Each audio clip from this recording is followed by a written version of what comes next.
ایک روز حضرت سلیمان علیہ السلام اپنی فوج کے جانوروں والے شعبے کا معائنہ کر رہے تھے کہ انہیں ہدہد کہیں نظر نہ آیا۔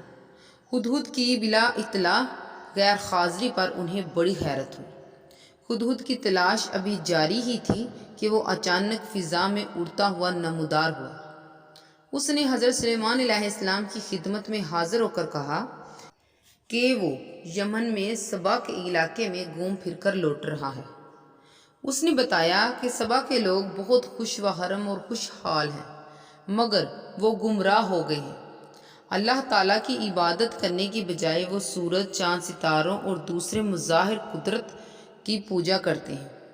ایک بڑی حسین و جمیل اور عقل مند ملکہ ان کی حکمران ہے اور ان کا نام بلقیس ہے، اور اس کا سرکاری لقب ملکہ سبا ہے۔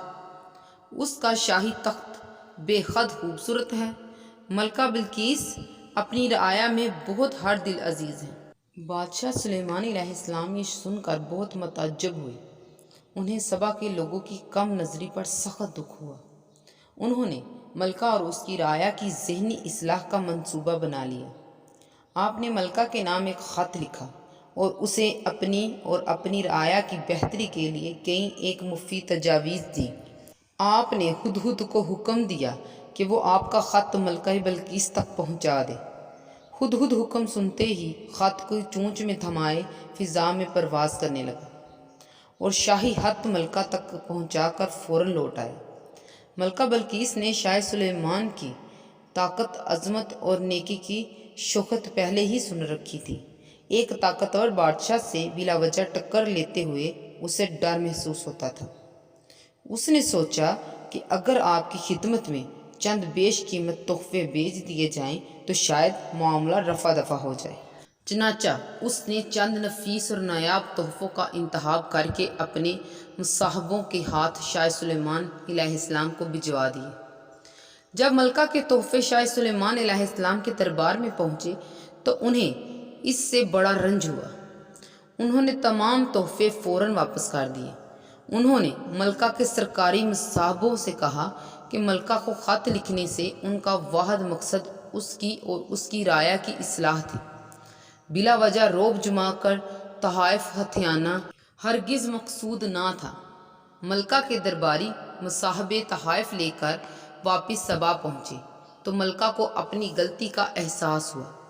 اسے یقین ہو گیا کہ شاہ سلیمان علیہ السلام کا اصل مقصد تو اصلاح و تبلیغ ہی تھا۔ غلط فہمیاں مزید پھیلنے سے روکنے کی خاطر اس نے فیصلہ کیا کہ وہ آپ کی خدمت میں خود حاضر ہو تاکہ ساری باتیں اچھی طرح سے خود سمجھ سکے۔ چنانچہ ملکہ بلقیس شاہ سلیمان علیہ السلام کی سلطنت کی جانب روانہ ہو گئی۔ ملکہ ابھی راستے ہی میں تھی کہ حضرت سلیمان علیہ السلام نے اپنے خدمت گزار جنوں کو شاہی محل میں طلب کر لیا۔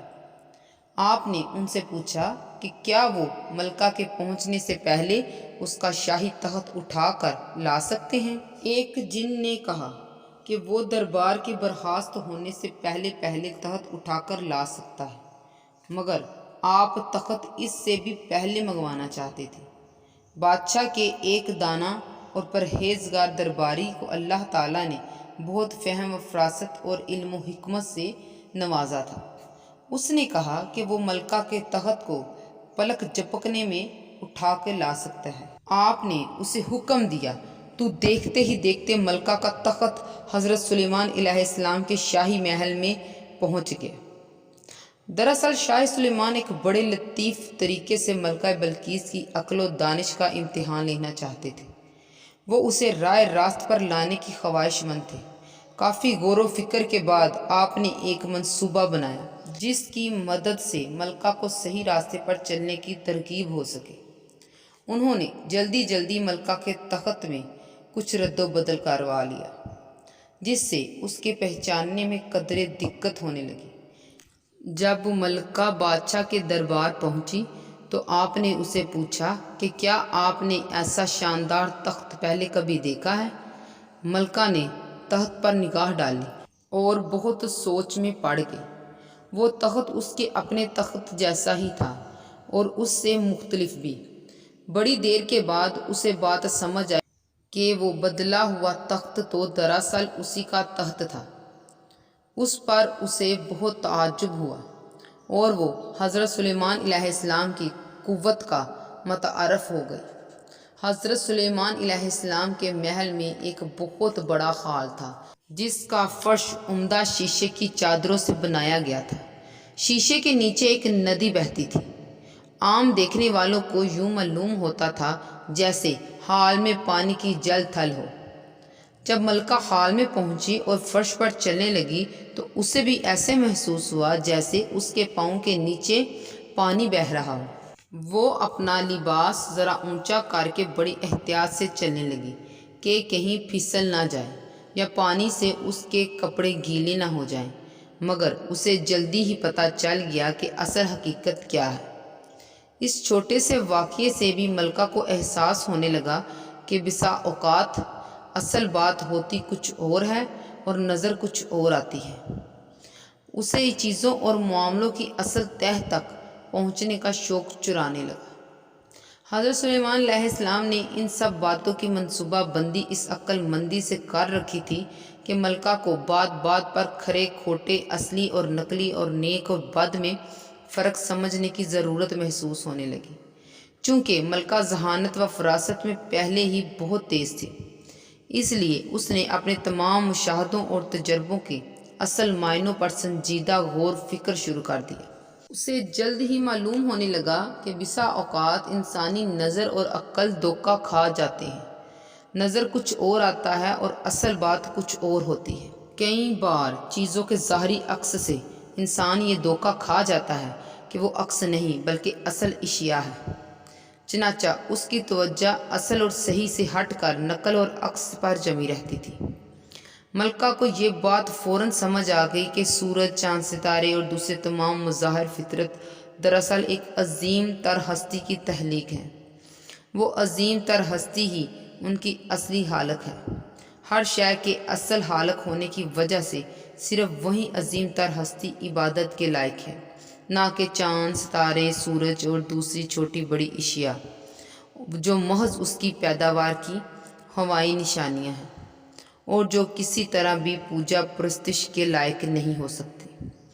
رفتہ رفتہ اپنے گرد و نواح کے اشیاء اور اوقات کی اصل حقیقت اور اس کے راز کھلنے لگے۔